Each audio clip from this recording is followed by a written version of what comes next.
Welcome, the new addition to our stable. I thought I'd do sort of an unboxing of our 2019 TX 300 Husqvarna. It's completely stock with the exception of the air forks. What we did with the air forks is Tom Coppersmith, the shock father, put what he refers to as his hybrid for the air forks.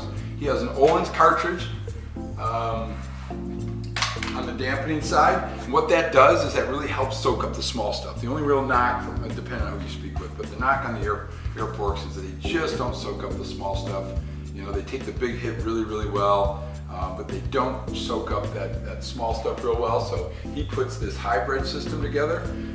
He changed colors this year. It was black with a diamond type coating, they referred to it. He's got a new one for this year. It's a little bit slicker, if that's such a word.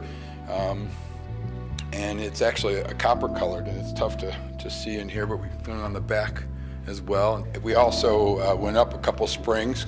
I go about 230 pounds, right, so it's wishful thinking. I'm right around 230 or so pounds, hopefully, with my gear on, including my water bladder. We're gonna keep it stocked though for the first month or so. Something else they did though for 19 is it's a redesigned frame, some redesigned plastics. They've gone with a blue coating on the frame this year, but the design of the frame is supposed to make this thing a little bit more rigid, a little bit more stiffer, and of course lighter. The plastics are really neat. They've certainly have gone with more of a white theme this year. And the way the shrouds come around to cover the radiator, I mean the radiator is definitely a lot more protected than it has been in the past, as you can see. And that's kind of exciting.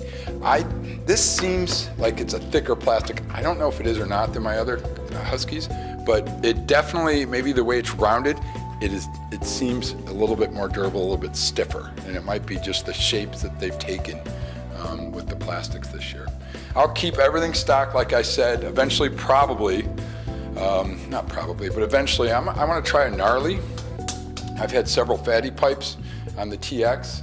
I really like it. We have the 2018 Husqvarna TE 250. We've had a couple of fatties on there, and I have an FMF titanium 2.1 on there. I really like that setup on the two strokes, but for right now, for at least the first month or so, I'm going to keep the stock exhaust system on it and see what it does. We'll keep the stock tires for a while, wear them out a little bit. Most of our riding's done in the sand, northern Michigan, where we run into a lot of rock, run into a lot of roots and hardpack, but mostly we run into a lot of sand. You need a really good sand tire for where we ride.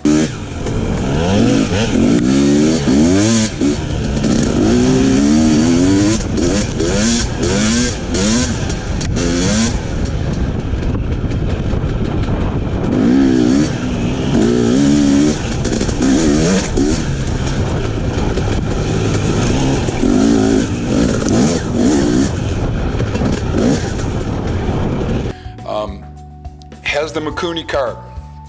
Never been a big fan. I really liked the Kian. I have the Kian on PWK Kian on the TE 250, and it is just dialed in. But having said that, I'm going to stick with the Mikuni. I'll play with it. I'll rejet it. You know, word on the street is a lot of you know. You don't have to go very far to hear that they're nowhere near as consistent. To temperature changes, and certainly not elevation changes. We don't have to worry too much about elevation changes in our neck of the woods, but we do have to deal with temperature changes. But I'm going to do everything I can to really get that Mikuni dialed in as close as possible.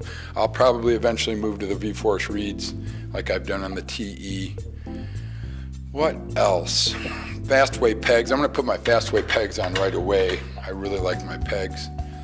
Lowers me, it gives me a little bit more room. I stand about 6'2", and that drops me down about 12 or 15 millimeters. Gives me a little bit more room in the cockpit.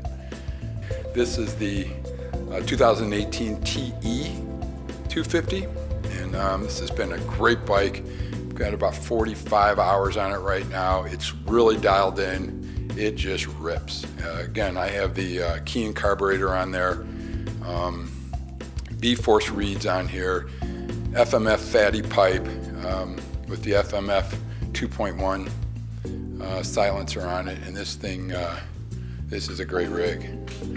I've got the Cycra rebound handguards on there. It's a great bike. This bike sits up a little bit higher than the 300. The linkage suspension, as a lot of you might know, has the bike sit a little bit lower, which is one of the really cool features that I love about the linkage. I'm a big fan of the linkage suspension. This bike sits a little bit lower. This bike's a little bit stiffer. You know, that's a dual sport. That's an enduro technically, where this is a pure dirt bike. This is what they refer to the TX as their cross-country line, but it's much more race ready than a TX or a TE out of the box. So that's about it. We moved out the FE 250 that sat here, 2017 FE 250. My oldest, Ian, is going to be moving to probably the TE. We'll swap back and forth though. And I'd like to get one more 4-stroke in here, another 250 4-stroke for Alec, and a small 125 4-stroke for my daughter and my 13-year-old son, for those two to share, so they can start getting their feet wet in single track riding with us.